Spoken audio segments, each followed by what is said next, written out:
Bonjour à tous et puis merci d'être venus si nombreux de si bon matin. Donc aujourd'hui nous allons parler de la révolution qui se prépare et qui est déjà en marche avec l'IA dans le milieu de la formation sous différents angles.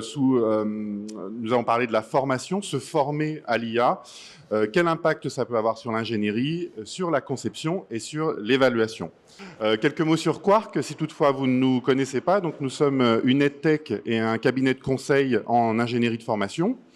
Nous avons des médias pour mettre en valeur les offres des différentes entreprises et écoles avec lesquelles nous travaillons.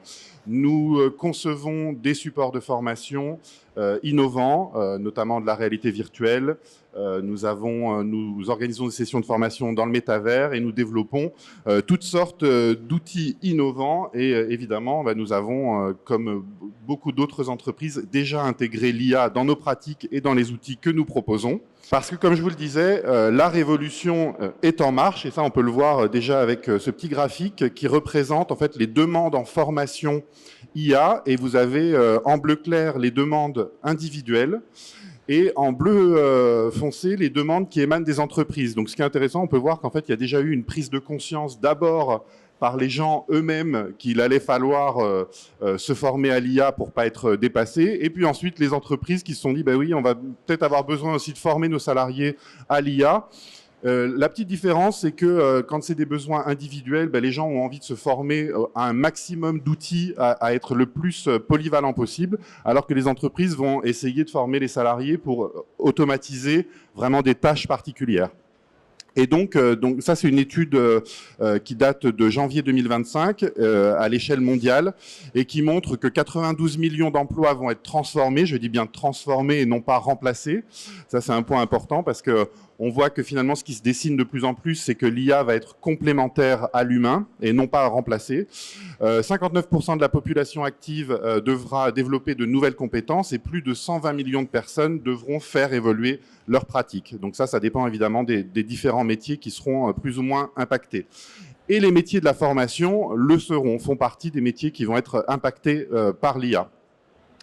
Nous, chez Quark, on a monté une cellule de veille sur les différents outils d'IA qui pourraient nous être utiles dans nos travaux d'ingénierie. Donc, les différents travaux, analyse de référentiels, création de contenu, création de maquettes pédagogiques, création de quiz. Voilà un petit peu le quotidien des ingénieurs pédagogiques. Donc, nous avons testé toutes sortes d'outils. Comme vous le savez, en ce moment, il y a une véritable effervescence. Donc, on a des outils qui naissent presque tous les jours. Il y en a d'autres qui disparaissent aussi presque tous les jours. Donc, il y a vraiment une offre pléthorique. Et on a utilisé quand même beaucoup les grands LLM comme ChatGPT, Claude, mais aussi des outils vraiment spécifiques à des tâches précises qu'on peut utiliser en ingénierie pour la création d'images, pour la création de contenu pédagogique également. Et donc, notre premier critère d'analyse, c'était évidemment le temps. Et au niveau du temps, ce que vous pouvez voir, c'est qu'il y a quand même un gain de temps qui n'est pas négligeable. Donc, si je prends par exemple en premier l'analyse de référentiel, qui est quelque chose quand même d'assez fastidieux, qui peut prendre jusqu'à une journée complète pour aboutir à une maquette macro, et bien là, on gagne 4 fois, on met 4 fois moins de temps avec l'IA. Alors évidemment, en travaillant bien ses prompts, en réfléchissant vraiment à optimiser, pas simplement en faisant une requête vague, mais en tout cas, on peut aboutir à ce gain de temps. Pour la création de maquettes pédagogiques, 5 fois moins de temps. Pour le matching avec des référentiels, parce que nous, on a beaucoup de contenu sur étagère, hein, on a à peu près 1500 compétences issues des référentiels RNCP. Donc, souvent, nos clients viennent nous voir et ils veulent en priorité avoir des contenus sur étagère plutôt que de faire du sur-mesure. Donc, on nous demande beaucoup de matching. Et le matching, même chose, ça nous prend beaucoup de temps. Et là, on réduit le temps par 4. Rédaction de contenu de cours, réduction du temps par 8. Synthèse de documents, par exemple, si on prend l'exemple de 3 articles de presse qu'on veut synthétiser, on met 8 fois moins de temps. Voilà, 2 heures si un humain le faisait tout seul et 15 minutes quand on est assisté avec l'IA. Création de quiz, 16 fois moins de temps. Création d'illustration, 24 fois moins de temps. Donc, vous voyez, le gain de temps est quand même considérable. Par contre, évidemment, ce serait trop beau si s'il n'y avait que cet élément à prendre en compte, mais il y a la qualité du rendu. Si on n'est pas exigeant, on peut dire bon bah très bien, on a un gain de temps formidable, continuons comme ça. Sauf que à l'heure actuelle, vous le savez tous, vous avez tous certainement testé, même en s'y prenant très bien, l'intelligence artificielle telle qu'elle est aujourd'hui n'est pas forcément infaillible. Ou en tout cas, il faut que ce soit intégré à un outil qui est très très bien paramétré pour que ça le soit. En tout cas, nous, dans nos tests, ce qu'il en est ressorti, c'est qu'il faut être extrêmement précis dans les prompts qu'on fait, mais vraiment presque faire un prompt encyclopédique. On a un meilleur résultat quand on intègre des exemples, parce que sinon, voilà, si on n'effectue pas ce contrôle très précis, on va se rendre compte que le vocabulaire proposé par l'IA n'est pas toujours adapté, qu'il manque parfois des choses. Il y a aussi des hallucinations, hein, ce qu'on appelle les hallucinations sont des choses complètement hors contexte qui peuvent sortir, et puis beaucoup de répétitions. Donc en fait, il faut vraiment dialoguer avec l'IA et puis faire beaucoup d'itérations. Et puis aussi, pour gagner du temps sur des tâches qui reviennent régulièrement, en fait, l'idéal, c'est de passer par un bot vraiment qui va être paramétré pour une tâche précise et qu'on va pouvoir réutiliser sans forcément à chaque fois redémarrer tout le travail qui a été fait initialement. Donc, je vous disais, pour accompagner cette révolution, un des piliers importants, ça va être la formation. Il va falloir absolument se former. Beaucoup de gens ont commencé à le faire. Nous, chez Quark, nous avons un organisme de formation qui est dédié à la pédagogie, qui s'appelle Digital Trainer, avec différents parcours qui sont inscrits au RNCP ou au répertoire spécifique, que vous connaissez certainement très bien, hein, FPA, formateur professionnel d'adultes, MATU, maître d'apprentissage et tuteur. Et nous avons un titre maison que nous avons déposé, qui s'appelle « Mettre en œuvre une pédagogie digitale et multimodale », qui existait déjà, qui cherchait en fait à aider les ingénieurs pédagogiques ou les formateurs à passer au digital. Et là, dans la nouvelle version qui va sortir en mars, évidemment, on a intégré tout ce qui est maîtrise de l'IA. Comment est-ce qu'on peut utiliser l'IA dans ses pratiques en tant que formateur et qu'ingénieur pédagogique. Donc, on a l'IA texte-to-texte, texte-to-image, texte-to-vidéo, et puis aussi apprendre à évaluer grâce à l'IA. Et là, Stéphane va pouvoir nous parler d'un outil formidable qui justement permet d'évaluer grâce à l'IA. Merci Florian. Oui, écoutez, en effet, puisque nous avons créé Good Grades en partenariat avec Quark il y a 3 ans, et nous avons développé un assistant d'évaluation pédagogique basé sur l'IA. Alors, notre vision, et qui s'est traduite par les grands services que rend cet assistant, d'une part, c'est de mettre le professionnel en situation de confort et de performance dans une activité qui, aujourd'hui, est une activité de frustration, de noyade, qui est source d'erreur. Donc, les 4 grands services que rend cet assistant sont les suivants. Tout d'abord, un gain de temps qui est manifeste. Hein. C'est un peu ce que disait Florian tout à l'heure en présentant son graphe.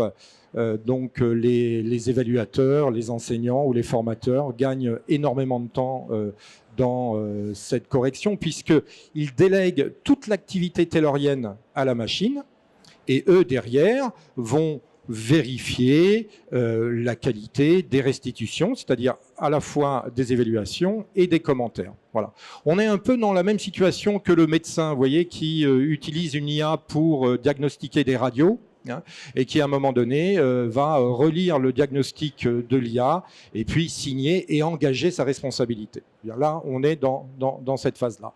Alors bien sûr, ce gain de temps fait que les délais de restitution vis-à-vis des stagiaires ou des étudiants sont extrêmement rapides, bien sûr, et donc les étudiants ont les retours, j'allais dire, presque à chaud, on peut dire, et non pas quelques semaines après, quand ils sont déjà passés à d'autres modules ou à autre chose. Donc le gain de temps, si vous voulez, qui est lié bien entendu au gain budgétaire, est manifeste. Mais c'est pas le seul, et je voulais insister sur le reste.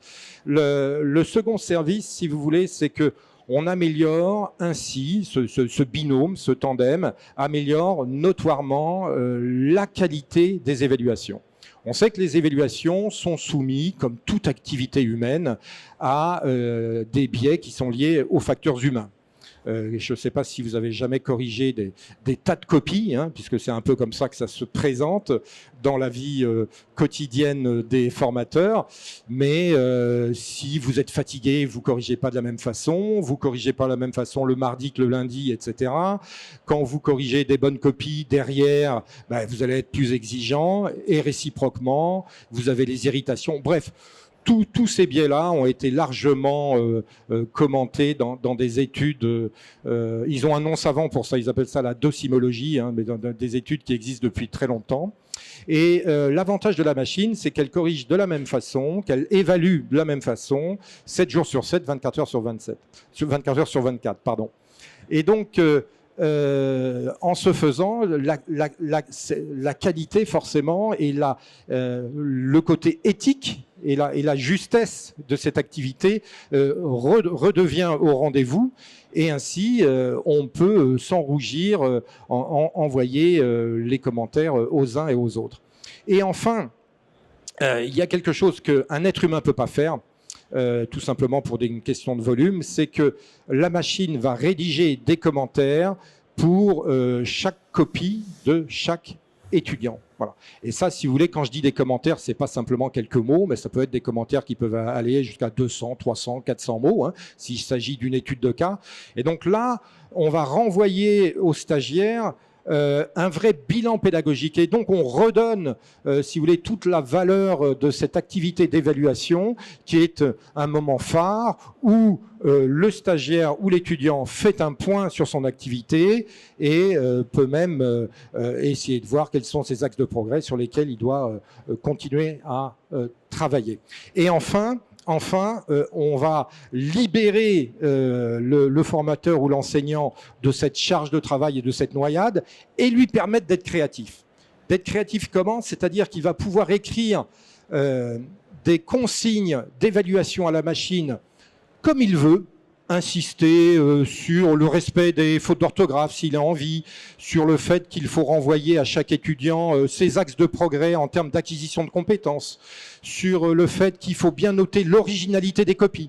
Et la machine derrière va prendre en compte ces consignes pour les appliquer à son évaluation. Et ça, c'est de la créativité que l'enseignant ne pouvait pas faire avant. Vous voyez, donc, et là, on élargit vraiment le panel du savoir-faire pédagogique. Et c'est en ce sens où je dis où le professionnel non seulement prend du confort, mais de la performance dans son activité. Donc, je vous ai parlé un peu des avantages. Il y a bien sûr, au-delà de l'individualisation dont je viens de vous parler, le fait qu'on va stocker dans une bibliothèque d'examens, bien sûr, tous les examens qui concernent l'établissement, le campus, l'université d'entreprise, etc. Les cas d'usage, c'est important. Alors bien sûr, on n'a pas repris les QCM que tout le monde fait aujourd'hui, mais on s'est intéressé aux cas d'usage suivants. Donc on est sur du texte, mais on est aussi, on peut évaluer des podcasts audio et des vidéos. Donc ça, c'est intéressant parce que certains de nos partenaires qui avaient l'habitude de faire des évaluations orales commencent à expérimenter des choses avec nous sur le sujet. Alors, on peut évaluer, bien sûr, des examens, du contrôle continu, etc. On peut faire du training étudiant avant examen. On fait ça aussi avec certains de nos partenaires. Et bien sûr, les textes ou les contenus peuvent intégrer des formules scientifiques et on fonctionne en anglais et en français. Et on est en train d'étudier sur le fonctionnement sur d'autres langues, bien entendu. Alors, on peut utiliser la plateforme telle qu'elle existe et on est prêt à vous recevoir au stand Quark pour vous faire des démonstrations, bien entendu.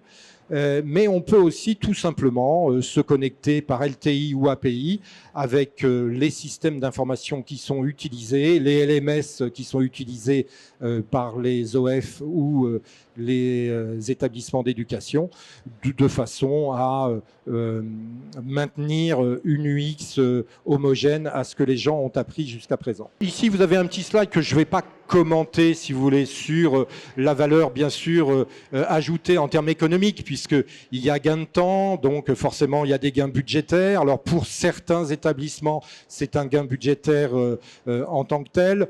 Pour d'autres, c'est un gain de temps et donc on va permettre à l'enseignant de travailler sur autre chose. Il se libère d'une tâche finalement qui n'avait pas beaucoup de création de valeur pour pouvoir faire une vraie ingénierie pédagogique et c'est un plus. Et puis ici, vous avez 2 études de cas, donc une qui a été faite en marketing où pour vous montrer que les écarts entre les notations du prof et les notations de la machine sont très minimes. Là, vous voyez, on est à inférieur à 1 point sur un barème à 20. Ici, on est plutôt en stratégie sur un niveau master où on a aussi des écarts des écarts moyens qui sont très faibles. Voilà. Donc, si vous voulez, c'est intéressant. Je pourrais répondre à vos questions durant la séance et aussi vous accueillir puisque je suis là aujourd'hui sur le stand Quark et pour aussi vous faire part des retours d'expérience que l'on a qui sont très intéressants parce que, si vous voulez, on apprend tous ensemble. Juste le dernier mot, et je cède la parole à Florian, c'est que la plateforme a été conçue par des formateurs et des enseignants, bien sûr, et non pas par des techs de l'IA. Alors rapidement, je vais conclure avec un dernier outil que l'on a conçu et qui permet de produire des contenus de formation en vidéo, en micro-learning. Voilà, parce qu'on s'est rendu compte que ça répondait à un besoin. Côté apprenant, en fait, la consommation de la formation a beaucoup évolué. Vous pouvez le voir, en fait, déjà dans les transports, on passe énormément de temps sur nos téléphones. Donc, la micro-vidéo, c'est un moyen utile pour transmettre de l'information et aller au-delà, c'est-à-dire former. Et puis, finalement, il y a un besoin aussi de garder de l'humanité. C'est pourquoi, en fait, vous allez voir, je vais vous faire une petite démonstration. Ces vidéos mettent toujours en scène des êtres humains. On reste dans quelque chose qui permet encore de véhiculer de l'émotion et pas partir dans du digital complètement impersonnel. Voilà, côté concepteur, ça répond aussi à un besoin de rapidité de réalisation, de travail en mode collaboratif, parce que cet outil, c'est ce qu'il permet, en fait, c'est-à-dire que c'est un outil qu'on peut utiliser de façon autonome, mais aussi en équipe, où chacun a vraiment un rôle dans l'incrustation des images, dans le choix du texte à faire apparaître, dans les différentes étapes, en fait, d'une digitalisation de contenu. Et puis, la co-conception peut se faire avec nos équipes d'ingénieurs pédagogiques, pour acquérir les bonnes pratiques et s'assurer de produire un micro-learning efficace. Voilà, et côté éditeur de contenu, ça permet aussi de faire une économie à grande échelle parce que qui dit gain de temps dit économie. Et puis une ouverture à l'international parce que grâce à l'IA, l'IA intervient à différents points sur cet outil, mais grâce à l'IA, on a aussi une traduction qui est possible dans une vingtaine de langues pour ces contenus et ça se fait, alors au marketing on dira en un clic, en réalité ça prend un tout petit peu plus de temps, c'est un petit peu plus compliqué, mais très très accessible et très facile par rapport à ce qu'on ferait en digitalisation classique. Et ça permet de faire des contenus aussi brandés, donc à l'effigie de l'éditeur. Bienvenue au Salon Learning Technologie 2025. Toute l'équipe de Quark est fière de vous présenter notre dernière innovation. BlendGen is a collaborative tool that brings together the expertise of each professional to create microlearning videos. En solo 3 clics, tu video estará listo. Ahorrará un 70% del tiempo necesario para la creación de sus materiales pedагогикos. Создайте или выберите аватар, дублируйте свои учебные курсы на более чем 25 языках и повысьте запоминаемость информации в 3 раза. 立即了解 BlendGen 彻底改变您的培训内容。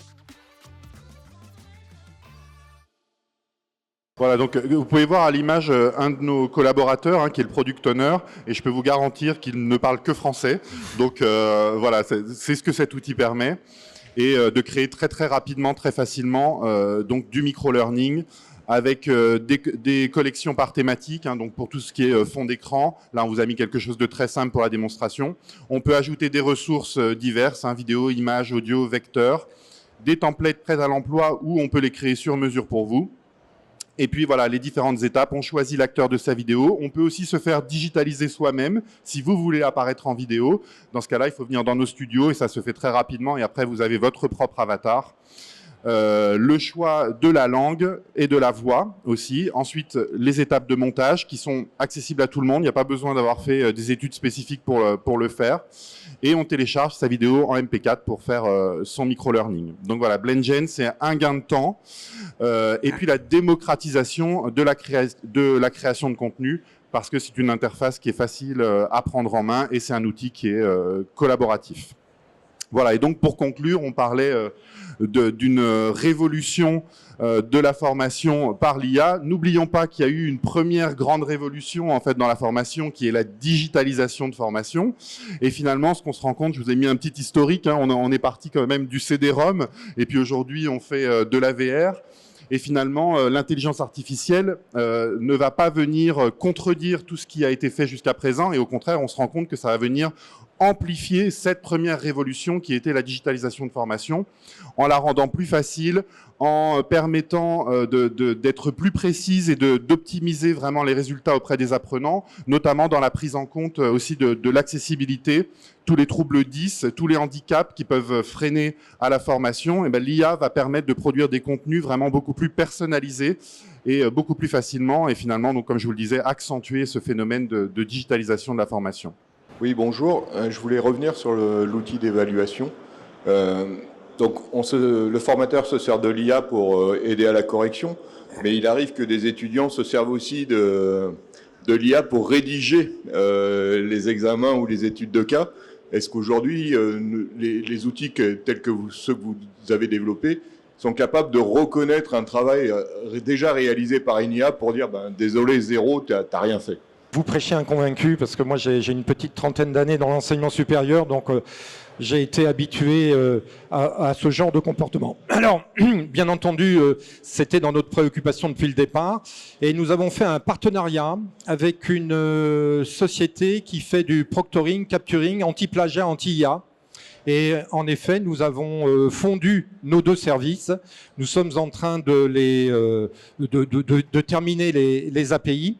Et à partir du mois d'avril, on aura en effet les services anti-plagiat, anti-IA, capturing et proctoring, avec une solution très légère. C'est pour ça que j'ai sélectionné le partenaire. Une solution très légère qui n'est pas du tout intrusive et qui nous permet d'avoir une bonne sécurisation sur ce type de comportement. On va observer pendant l'examen où a été l'étudiant, hein, sur quel site, etc. Donc en particulier s'il va sur les GPT, Claude et DeepSeek maintenant, vous savez, hein, eh bien on le verra aisément. Et puis par un jeu de rapport de synthèse qu'on en renvoie au jury, eh bien on peut en effet désigner les comportements litigieux et à ce moment-là faire un focus sur la copie. Bonjour, Madame Thir. On a un centre de formation en langue et le plus gros temps que passent nos formateurs, c'est sur la correction. Jusqu'à combien de langues vous allez ? Alors aujourd'hui, on fonctionne en 2 langues. On est en train d'étudier et de mettre au point l'espagnol et on va développer derrière. Pour tout vous dire, on est en veille permanente sur la technologie. Vous avez bien vu l'actualité de cette semaine.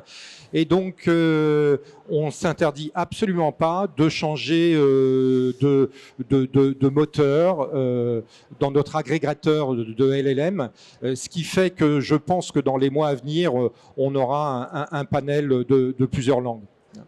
En tout état de cause, on peut, si vous le souhaitez, expérimenter et puis en parler avec vous, parce qu'en effet, vous êtes dans des cas d'usage qui sont très énergivores.